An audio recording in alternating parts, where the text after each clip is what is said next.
এটা হলো আমার সপ্তমীর ব্লগ। সকাল সকাল উঠে স্নান করে রেডি হয়ে স্কুটি নিয়ে আমি আর বোন পৌঁছে গিয়েছি বিধাননগরের মাঠে। গিয়েই প্রথমে প্রতিমা দর্শন করে নিলাম, তারপর সব স্কুল ফ্রেন্ডদের সাথে দেখা করে নিলাম।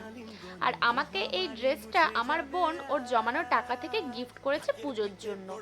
আর দেখো, এখানে সব ফ্রেন্ডদের সাথে দেখা হয়ে কত গল্প গুজব সবকিছু হলো। মেনলি সপ্তমীর দিন সকালে বেরোনোর কারণই হলো সব স্কুল ফ্রেন্ডদের সাথে দেখা করা, দেন গেছিলাম রেস্টুরেন্টে সবাই মিলে খাওয়া দাওয়া করতে। সন্ধেবেলা আবার রেডি হয়ে নতুন একটা লুক ক্রিয়েট করে আমি আর বোন মিলে বাবার সাথে বেরিয়ে পড়েছিলাম আশেপাশের আবার ঠাকুর দেখতে। সেদিনকে আমাদের সাথে আমাদের বাড়ির নিচে যে আঙ্কেলরা ভাড়া থাকে সেও গেছিল, আর তার সাথে একজন বিদেশিনী ইটালিয়ান ম্যাম ছিলেন।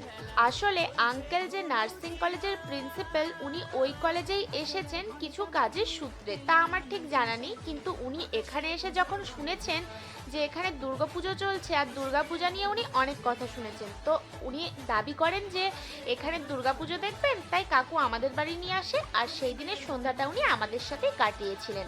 হ্যাঁ, ওনার সাথেও কয়েকটা ক্লিপ নিয়েছি যেটা তোমরা পরে দেখতে পাবে। ওনার নাম ছিল মিয়ারা, আর উনি কিন্তু বেশ মিষ্টি ছিলেন। সেদিনের সন্ধ্যাটা আমাদের সাথে খুব ভালোভাবে কাটিয়েছেন, আর দুর্গাপূজা আর আমাদের সব রকম ফাস্ট ফুড খেয়ে খুব প্রশংসাও করেছিলেন।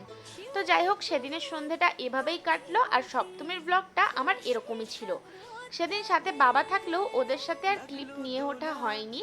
আর সেদিনকে রাত্রে আমরা বাইরের থেকে সেরকম কিছু ডিনার করিনি, সব রকম স্ট্রিট ফুড খেয়েই আমাদের সেদিনের রাতটা কেটে গেছিল। তো আজকের জন্য এইটুকুই, বাই বাই।